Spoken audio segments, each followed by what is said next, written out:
citizen science and whether or not there is a place for co-design.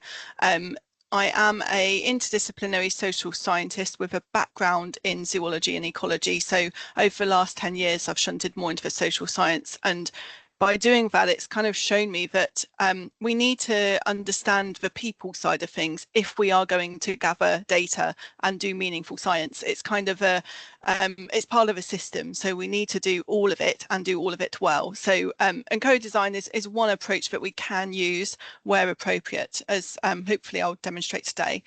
So as you all know, citizen science is increasingly being adopted, especially in the sort of freshwater biodiversity space, less so in soil, which is where I often work. I work on quite a few soil related projects, and it's kind of on its way up, but it's not quite there yet. So there's a lot more in the freshwater side of things, rightly so, because as we know, there are lots of pretty horrendously polluted watercourses in this country. So some of the resulting data as a result is becoming more accurate. You know, within CaSTCo, we've worked a lot on quality assurance and building a kind of framework for kind of boosting how accurate, or I prefer to actually say fit for purpose data from citizen science. The reason I say fit for purpose is because citizen science data may not necessarily need to reach the kind of lab quality data, like how many decimal places do we need? In my view, if we can gather fit for purpose data that indicates, is there a problem, is there not a problem, that's a really good start. And I think actually we focus a bit too much sometimes on quality and accuracy, and actually it's more about fit for purpose. You know, is the data useful and impactful? There's also a growing recognition of wider social benefits. So, you know, nature connectedness and getting out there, the sort of social socialization, or actually having time on your own in nature. So there's kind of both sides to that. There are also disbenefits. So we're actually finding a lot of the citizens who are monitoring fresh water in particular are doing it out of anger, actually. So it's actually a disbenefit. They would rather be wild swimming. They can't wild swim because the water is too polluted. So they're taking part in citizen science because they want to help and improve things, and it's not actually because it's benefiting them. So I think it's an important it's an important thing to note when we're talking about volunteers, that yes, there might be benefits from taking part, but we also have to really respect that they are contributing their time, sometimes not because they necessarily particularly want to. You know, there might be several other reasons. So as citizen science evolves, I think it's really important that we think ahead. You know, there's a really big opportunity here for citizen science, and it's kind of what should it become and how do we get there? So over the last, I didn't put in those whizzy transitions, but there they are. So over the last 3 years, I've been involved in CaSTCo, but I kind of went off piste a bit and did my own slightly more a wider study that didn't just look at CaSTCo citizens and CaSTCo team members and volunteers. So I carried out interviews, most of which were at least an hour long. So I ended up with lots of qualitative data, some quants as well. We interviewed 25 citizen scientists from across much of England, covering 38 projects. So it's interesting to note that actually a lot of citizens involve themselves in more than one project, and often on quite different things. So that's quite interesting to think about what might motivate them. I also interviewed scientists to try and get their view on, okay, are they using citizen science? Do they believe that the data is useful? Things like that. Also, wider interested parties. So I spoke to folk at DEFRA and various other sort of government bodies, various NGOs, that sort of thing. Also, CaSTCo citizens and team members, especially from the 2 CaSTCo projects I was heavily involved in. So River Guardians and Soil Smart. So they're actually based in Western Sussex, but as hopefully you'll soon see, a lot of the learnings from that could be really relevant here in Gloucestershire. And for those who are more interested in social science among us, I used self-determination theory to inform how we analysed the qualitative data. So that's the framing I used to make sure that I did this robustly. So as I said, you know, actually we spoke to volunteers from a whole ton of different projects. So you may see a project you're involved in here, great. And obviously we didn't cover them all, as ever, you know, funding and time constraints kind of impede us slightly, but I think we actually ended up with a really, really strong data set, which is really interesting. So in terms of what motivates citizens, so a lot of it's about personal fulfillment and meaning. And actually, we found that a lot of citizen scientists are really highly educated. There is a bit of an inclusivity issue there, because you then think, okay, well, why are we only reaching those who are quite educated? But they did actually refer to things like Maslow's hierarchy of need, which I've displayed on the right here, and things like that. And they used that to explain that citizen science actually gave them a bit of purpose during retirement.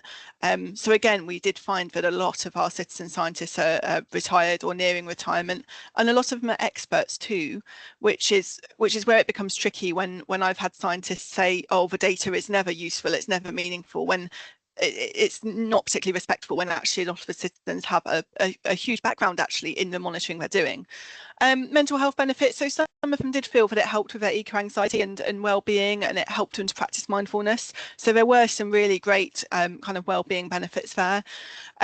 Vested interest and identity, so people who've lived in a particular area next to a river for many years, clearly you have that connection to the land, so or rather the water in this case, but that kind of drives people to kind of monitor rivers in their jurisdiction. So people don't tend to travel to random rivers to monitor. You tend to stay close to one, local to where you live, or one that holds meaning for you, which again is interesting, because certain watercourses don't appear to receive as much monitoring, and that might be because there's just less people living around there for various reasons. There's also professional relevance. So there were people who were actually doing it to get experience. To what extent we should have to volunteer to get experience is a question that is quite interesting at some point. But there were a lot of people with scientific or related backgrounds doing it, and they felt as well that it's a nice way to apply your existing skills and to do something really meaningful. So there were some divergent views. So among when I triangulated our stakeholders, scientists and citizens, there were actually quite a few conflicts there in terms of how people see citizen science, because citizen science isn't really a thing. It kind of can mean lots of different things. It might be collaborative monitoring. It might be used just for engagement. And we see that a lot, actually. I've worked in a couple of EU projects where the citizen science is seen as a bit of a, oh, well, the citizens don't know anything, so let's get them to go out and have a look, and then we won't expect to use the data or do anything with it, because it's just seen as like a top-down engagement piece. Whereas others are seeing it as, actually, we could persuade the likes of the Environment Agency to pay attention to this data, even if it's like as a first response type thing. So there's a real range in terms of what the purpose of citizen science actually is. And I think there's a lot of different ways in which we can kind of discuss that. Again, with whether data is fit for purpose or not, the views really ranged. We had some people who were really confident that it can, and actually if you get large data sets, you can obviously offset minor errors, so it's a weight of evidence type thing, whereas others felt that actually, nope, there's no need. But they're often people who are very traditional researchers, and perhaps in regulatory backgrounds, where really for regulation you do have to have that super accurate data, in which case we question, okay, well, what is citizen science for? Where should it be best applied? And in some cases it might be, it's really great for first responder. This happened in CaSTCo, actually. It was really great. River Guardians volunteers managed to kind of notify the EA about pollution incidents, and then the EA went out and had a look, and that I think is a really important role. A role in policy and regulation, so again, really varied, really varied. So some felt that it might be able to help support future monitoring, to rejecting use and compliance again. And assumptions about capability and roles, which I've already covered to some extent.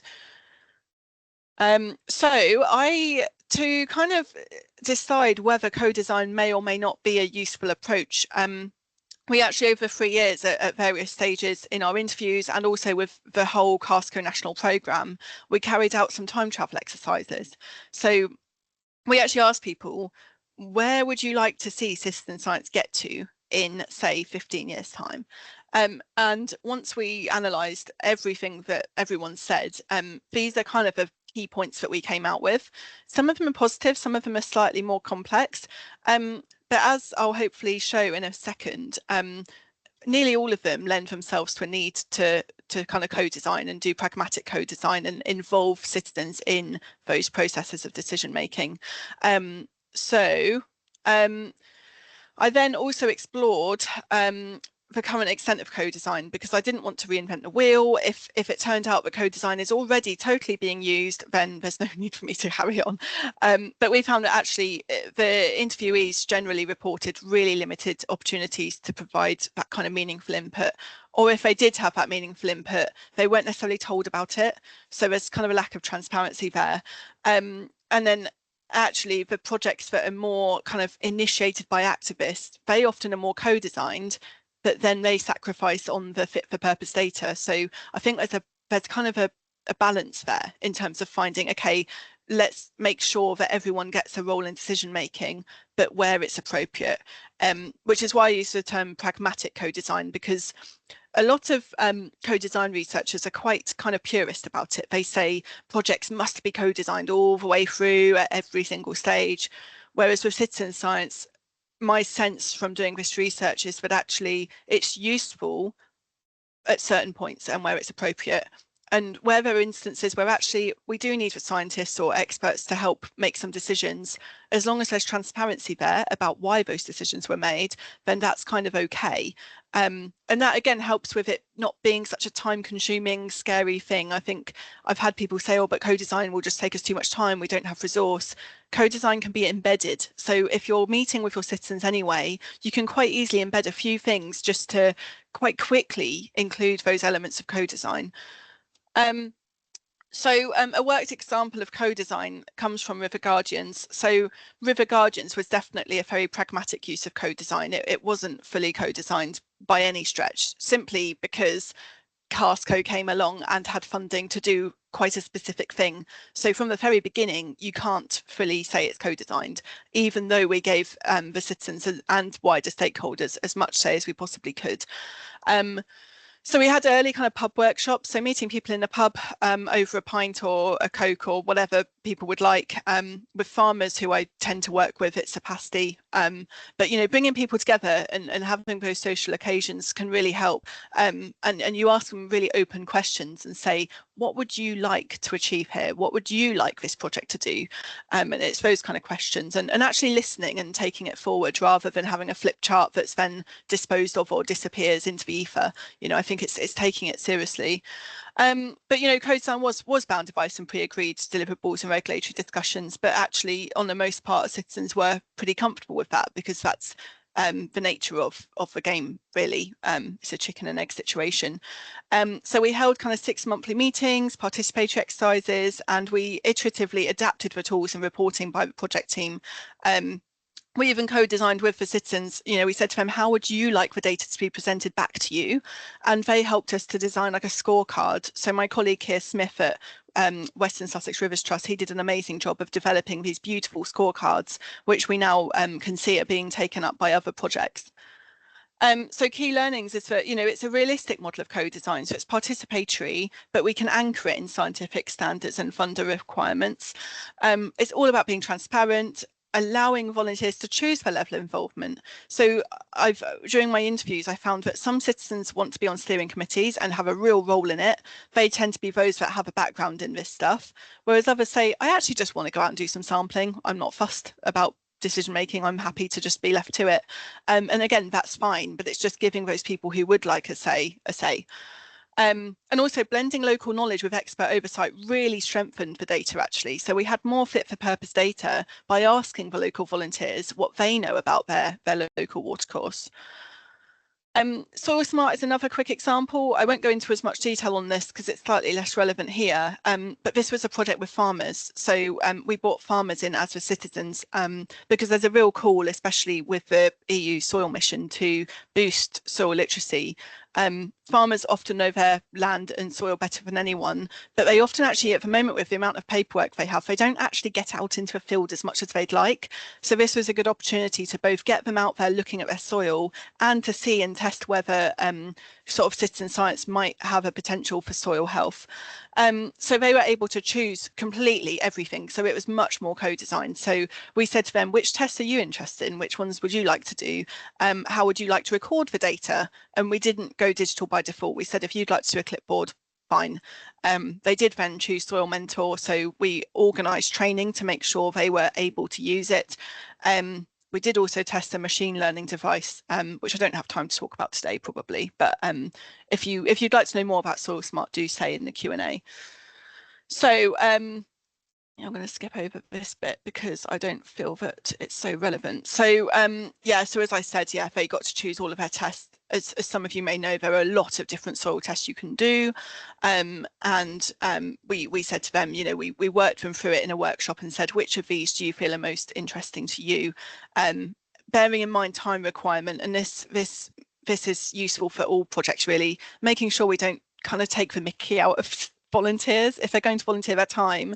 You know, I've actually seen scientists say, oh, we'd like 25 samples per field. And you say, no, that's not going to work. You know, you're just going to wind the volunteers up.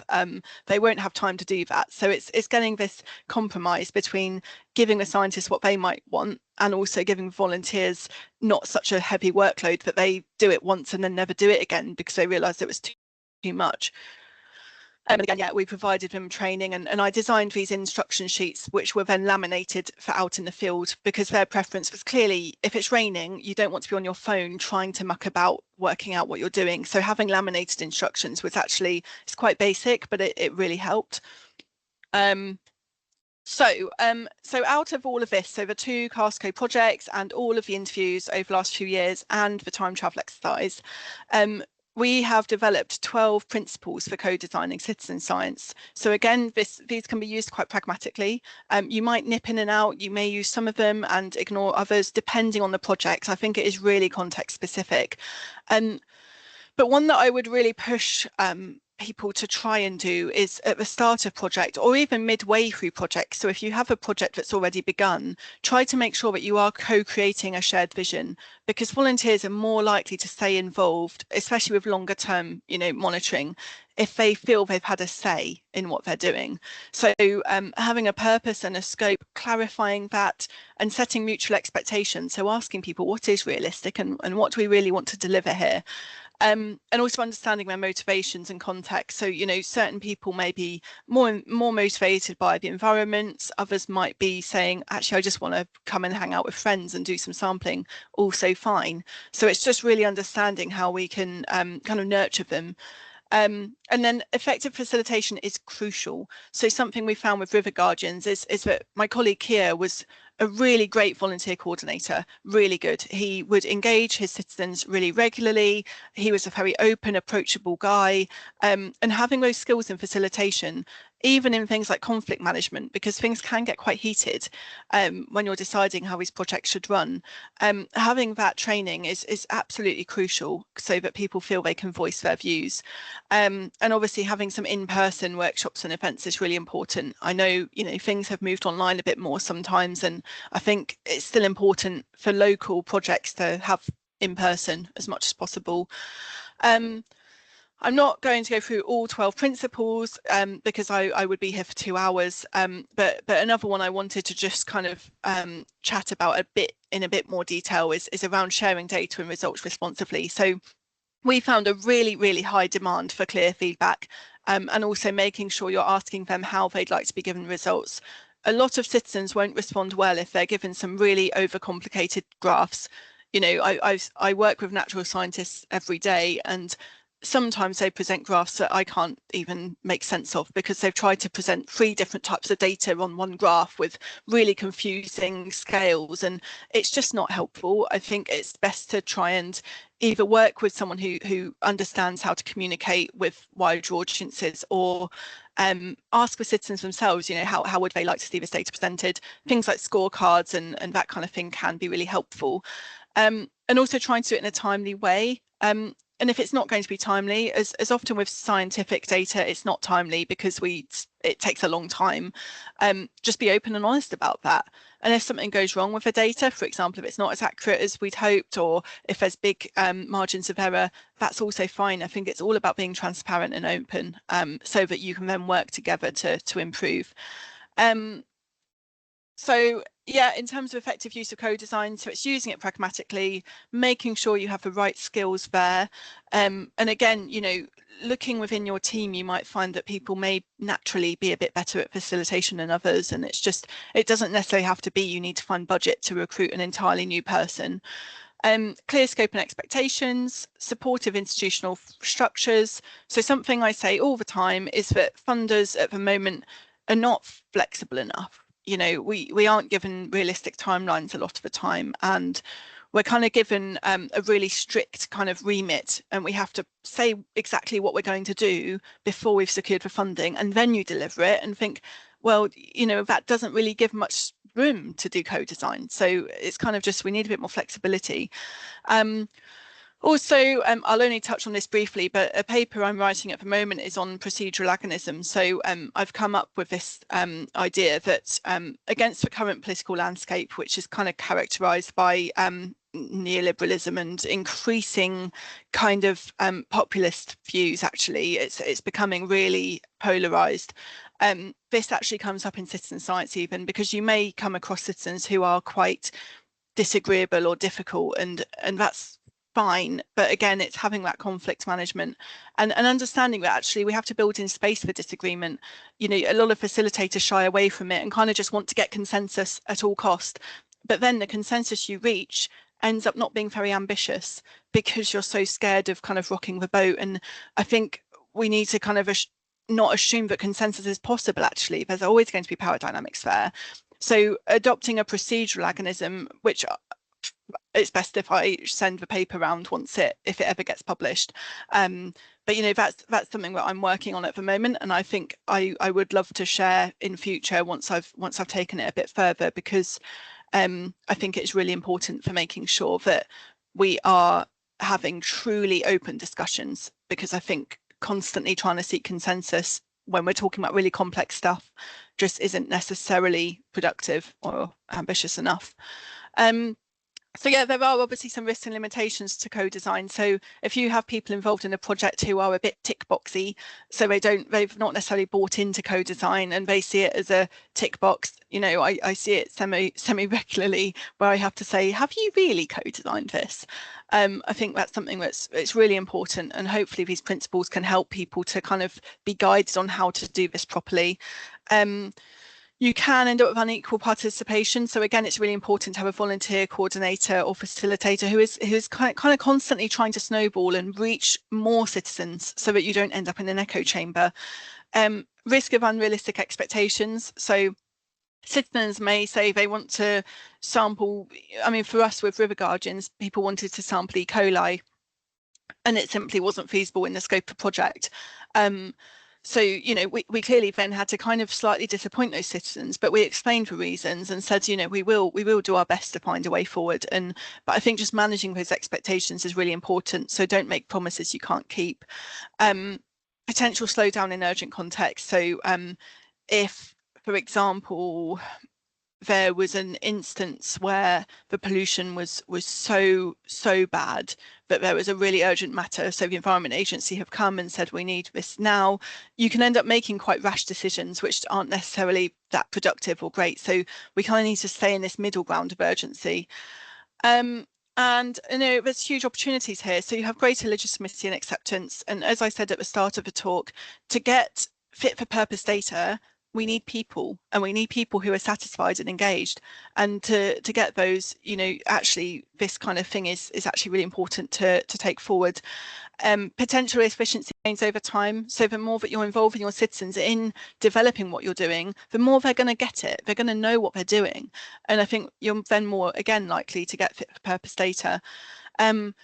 Can be amazing for transparency and accountability, may support more adaptive governance. So actually, I think that if we are trying to reach, you know, the likes of, I don't know, DEFRA, Natural England, Environment Agency, I think if we can show the process a bit more, that can really help. Again, more harmonisation across projects as well. So I'll finish there. Here are the reports that I've written alongside some brilliant colleagues. Please do shout if you'd prefer the direct links rather than QR codes. I know not everyone likes QR codes, so it can be a bit of a pain. So yeah, and do shout if you have any questions about either the reports or anything else more widely. And yeah, I'd obviously love to thank the entire team. So this is the whole CaSTCo team that I worked with. And of course, all our citizen scientists and interviewees. I couldn't do any of this work without them. And of course, I have circulated the reports and a short summary to everyone who was interviewed, everyone who was involved, because again, I think it's so important that we're not extractive when we do this kind of work. Yeah, that's